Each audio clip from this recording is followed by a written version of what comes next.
everybody. It's a great pleasure for me to be here today with my delegation from Jerusalem.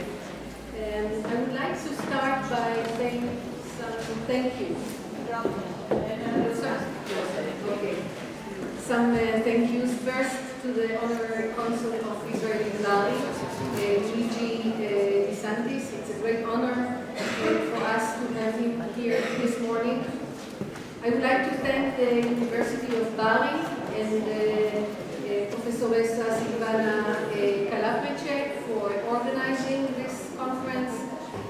I would like to thank the Carmela Giordano Association and Giulia Cucumacci and Cinzia Mangelli for all the efforts to organize the group that came to Israel last year and also our visit here. We had such a warm welcome yesterday, and we're looking very much forward to this week in India.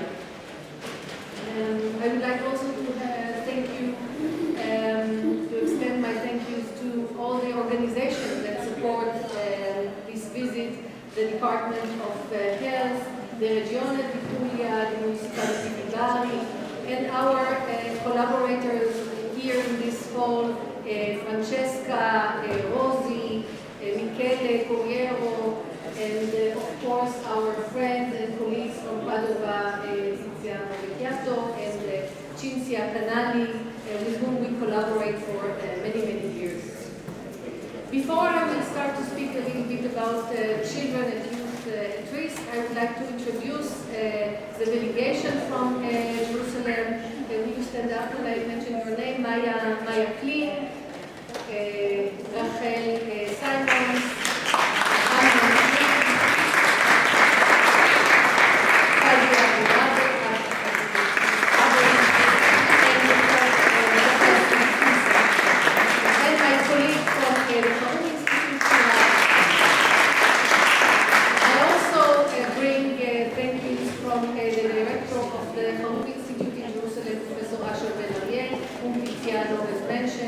and together we collaborated for many, many years. I hope I did not forget anyone, and I apologize. The delegation here is comprised of senior social workers. They are all working from the municipality of Jerusalem, from the Department of Social Services. They are all very experienced social workers, and they were trained and nominated as special social workers to act according to the law of youth from 1960 that we have. This law is the way that the state of Israel is protecting children, but from a welfare point of view. It is to protect, but also to consider their welfare. So they are trained to do that. They are practicing on a daily basis with children and families where there is neglect and abuse. I would like to say a few words about the state of Israel. We are all neighbors to the Mediterranean basin, but we have some differences. Israel, for many of you, as you know, is a country of two nations. We have a majority of the Jewish population.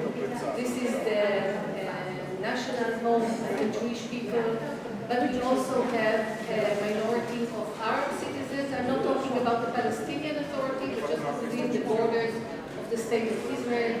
We have about 20% of the population that is Arab, and about 80% are Jewish. Israel is a country of immigrants, being the national home of the Jewish people. There are Jewish people coming to live in Israel from all over the world, literally from all 5 continents. Until 1948, Israel was under the British mandate, and it ruled both the Jews and the Arabs in the territory.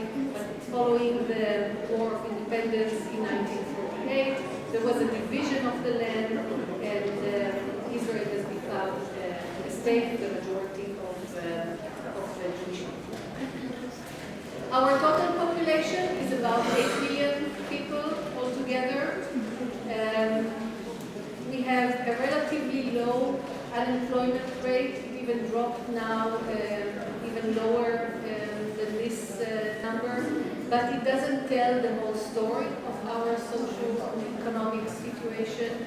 We have about 1/3 of our entire population living under the poverty line. You can see the division between families and children. One of every 3 children is poor, and one of every 5 families are living under the poverty line. Because we are here with a mandate to talk about children and about children's needs, I would like to share with you a few facts about the children in Israel. Israel has a high rate of fertility. The average number of children per family is 2.5, but there is a big variance between the different cultural groups. So if you come from a religious family, it's not uncommon to see families with 6, 7, 8, 9, so number of children. Also among some Arab sectors, the Bedouins, for example, you can see very high numbers of children per family. You can see here in this slide the growth of the overall numbers of children from the 1970s to the middle of 2014. And unfortunately, while the number of children is growing, the number of services and allocation of budget for services is not growing in the same trend.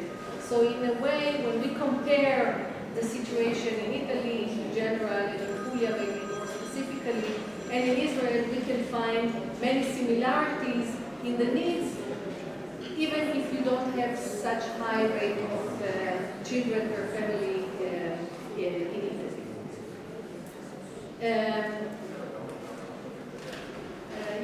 In Israel, we have a system of dividing the population according to socio-economic clusters. So it goes from 1 to 10, where 10 is the highest class and 1 is the lowest. So you can see that if you look at the number of children per socio-economic status, the poorer you are, the more children you have in the family. Okay, so it's pretty evident with these three first clusters, and then it evens more in the upper clusters. So poor families have more children.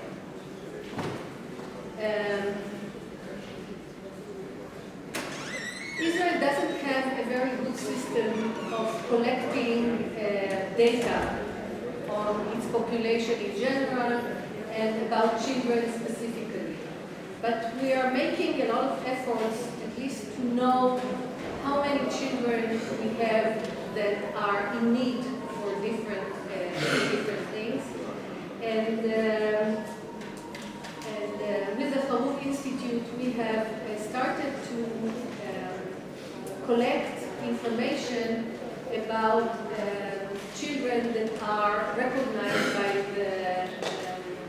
by the social workers that are working according to the law as our members of the delegation. So we know that there are a lot of children that are registered in the local welfare agencies and that are known to the welfare agencies as in some kind of need. And you can see here the trend, the growth in the trend of in the numbers between 2001 and 2013. But what is more interesting is to see the growth in the number of children that are reported to the authorities as being at risk for neglect and abuse. In Israel, we have mandatory reporting about children that are suspected or might be at risk. This change in our legislation became in 1989, following child that died because she was abused by her uncle, and the law was changed after that. So you can see the increase from 1995, where it just started, the mandatory reported has just started, to the 10 years later, where we can see more or less steady numbers of children reported to authorities. So the rate is about 18 per 1,000 children that are reported to the authorities as being at risk for abuse and neglect by somebody who is responsible to them. So it's not all the maltreatment, but just a specific maltreatment that is recognized by the legislature. So the increase is very, very high and worrisome, but the steady level that we see in the recent years is somewhat, comforting that we have exhausted the trend that we usually see when you change some kind of legislation. I would like now, I don't have a lot of time to speak about maltreatment in Israel, but I would like to spend some time talking about the Haruv Institute and about possibilities for collaboration between Kulia and Israel, and specifically with the Haruv Institute. Haruv means carob, the carob tree, and this is the logo of our organization. It's a non-governmental organization. It is the leading organization in Israel on child maltreatment. It was established by the Schusterman Foundation. It's a family foundation from the United States. It's a philanthropy foundation that supports child maltreatment and development in Israel, services and research. Our mission is to become an international center of excellence that contributes to the reduction of child maltreatment all over the world, and we're working very strong in the Midwest of the United States, where the foundation, the Schusterman Foundation, is located in Oklahoma, and also around the Mediterranean. We are aiming at creating skillful professionals, community of professionals that will work using state-of-the-art interventions to promote the status of maltreated children. So we have our vision involving research, education, and also public policy influence with respect to creating a more nourished environment that is working with maltreated children. For example, we do a lot of, the Haruv Institute is offering and conducting several training for various professionals. For example, we work with judges, with prosecutors, with the school system, in the health care system, with the police forces, with social workers in different levels. We're trying to raise awareness of politicians, of legislators, by conducting conferences, by bringing prominent scholars to talk and to bring the knowledge to Israel on child maltreatment. So in a way, we are a hub, a resource for gathering all the knowledge and distributing it in different audiences in Israel. We work very closely with all the government offices, with the Ministry of Welfare, with the Ministry of Education, with the Ministry of Health, and with the police forces. Ministry of Justice also, everywhere in the public arena where there are professionals that are working with children. I said that we are aiming to become the most leading internationally in terms of in that sense, we have partnerships around the globe, and for example, we have exchange courses that we give at the Hebrew University with universities in the United States, in Korea, in Germany, and I hope maybe also in Italy. If we can work something out in that sense, it could be great, because these courses are a great opportunity for the next generation of social workers to do the job and to become the resources in their own countries. What have you done, Cinzia? I was writing in English. You know, we have the Cinzia and Anat show that we go in Italy with this dual screens. It's challenging. For example, we partnered with the Fondazione Zancan and also with the Free University in Bolzano, the Free University of Bose, in a prestigious campus, the European Union project that promoted courses on child welfare. We are collaborating with the IOBER, the International Association for Outcome-Based Research, in many projects like poverty among children, outcome-based research on interventions for the benefit of children. We had conferences in the past, one in Jerusalem and one in Padova. We have one today here in Bari. Maybe we can have another one in Israel.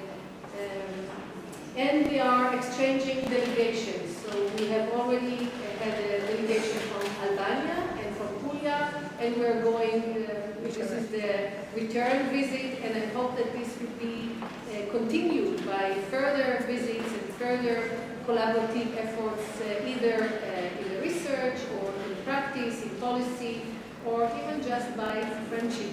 Because as Tiziano said, you know, we are people, we all have the same desires to make the world a better place for the children to live. In that sense, we are also working nowadays to have the first Mediterranean Basin Summit. It will be on the first week of June in Tirana, University of Tirana in Albania. These days we are starting to collect the delegates from the various countries, and we hope that in Albania, which is a Muslim country, we will be able to bring together all delegates from all countries around the Mediterranean, including the Arab countries, you know, Morocco, Tunisia, Algeria, hopefully Libya, Lebanon, and of course all the European countries. And we are very much looking forward to this as a first effort of highlighting the commonalities between the needs of the children that live on the Mediterranean coast. So I would like to say toda raba, to say grazie, to say thank you to all of you for being our partners. We're looking very much forward to this week. We have already last night walking around and learning a lot. I know my colleagues from the municipality have many questions, and I hope that on Friday we can come up with some plan for the future. Thank you very much. Grazie.